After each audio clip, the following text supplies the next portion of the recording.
কাল সারা রাত ধরে তোদের খুঁজছি আমি। কি ভাবছিস আমার বোনকে নিয়ে পালাবি, উড়াল দিবি? কতই সহজ। আমার এলাকায় থেকে আমার বোনকে নিয়ে পালাবি তুই? তুই আমার বোনকে বাড়ি থেকে নিয়ে এসে যেই ভুলটা আজকে করলি, সেই ভুলের প্রায়শ্চিত্ত এখনই তোকে দিতে হবে। ভাইয়া তুমি এগুলো কি? চুপ, একদম চুপ। ওরে আমি এতদিন কিছুই বলতে পারিনি, কিন্তু তুই আমার বোন।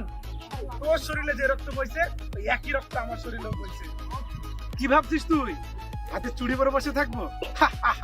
আরে না, আজকে তোকে আমি একদম শেষ করে ফেলবো।